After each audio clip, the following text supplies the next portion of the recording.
Hey everyone, and welcome back to my channel. I just filmed a video on conjunctions in astrology, so if you're interested in what conjunctions mean and what they symbolize for our charts, go ahead and watch that video first. Maybe it'll help you understand this video. So today, in this video, I want to talk about the conjunction between Mercury and Jupiter in the natal chart and what this means. This is a pretty spectacular conjunction to have in the natal chart because Mercury is ruled by Gemini.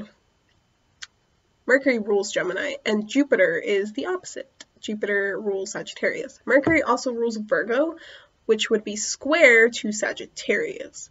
So, Mercury and Jupiter actually don't really get along, like if you look at it in the zodiac wheel. And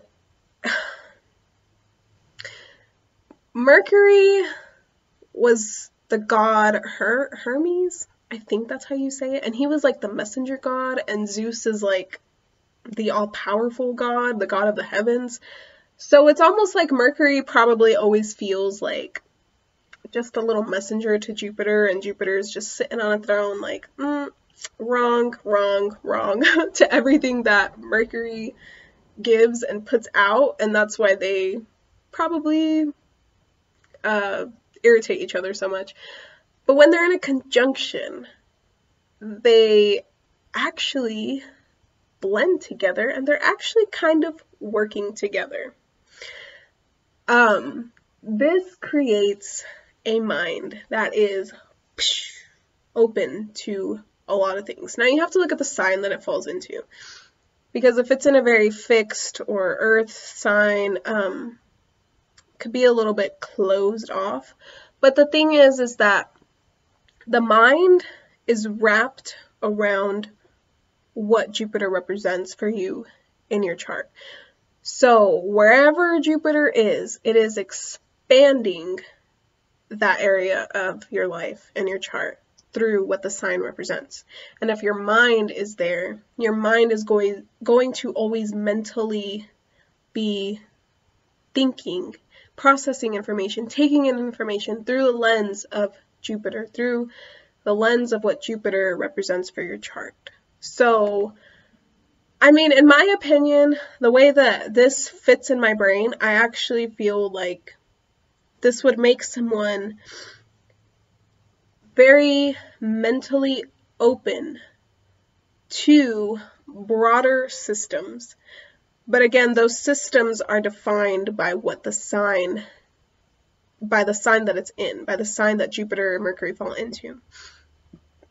But it's pretty freaking great because it's like mentally, your frame of mind can see the systems of the archetype of the sign that it's in. Like you can understand the complexities and the concepts of what this sign symbolizes.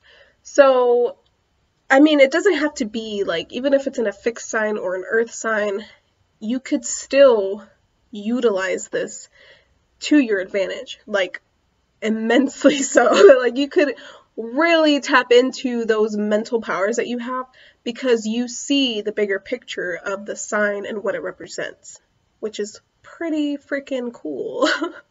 Like I think that this conjunction, okay, like I guess the challenge of it is that your brain is always far off. Like you're always distant. You could be kind of aloof.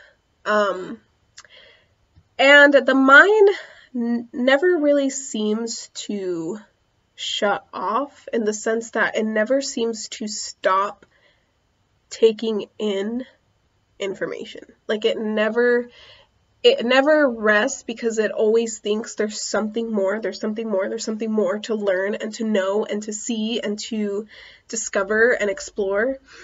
So, I mean, I could imagine that it would just make you not so focused on daily routine, face-to-face life, like reality, because you're always going to be seeing things as if you were like a bird looking down on everybody, if that makes sense. So it's good for like big picture thinking, but when it comes to like the little details and the focus that life, daily life actually requires, it could be pretty hard to get your brain to kind of hone in on those little details. Now, maybe if this falls into like Virgo, that might be kind of easier.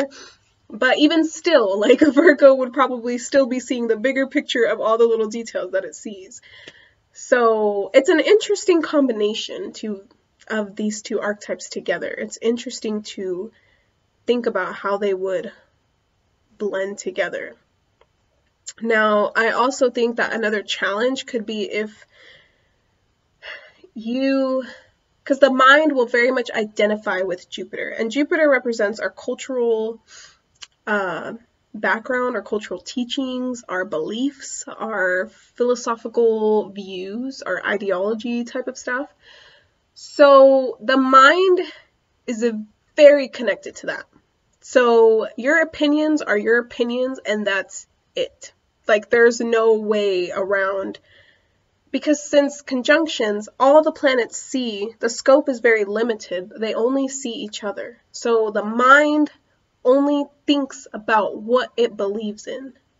So again, if it's in a sign that is more rigid with what it represents, then it can be kind of difficult to take in information that resides outside of what Jupiter represents in that sign.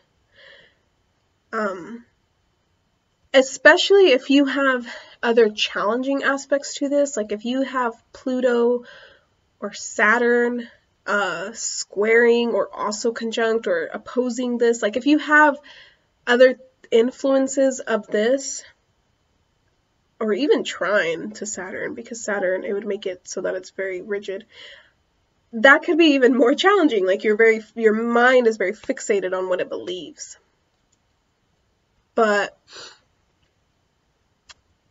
it's still seeing those beliefs from a broader perspective. So it's still simultaneously positive, even though despite its challenges, it's still a pretty positive aspect. So recognize like the potential that this aspect has, the potential of your brain and the powers of your brain, and how you could really, mentally think up of a whole new like system of ideas and subjects, and it's a very visionary aspect, I think. So hopefully that kind of helps you understand this aspect, and let me know what you think or how Mercury conjunct Jupiter plays out in your chart. Yeah, thank you for watching, and I'll see you next time.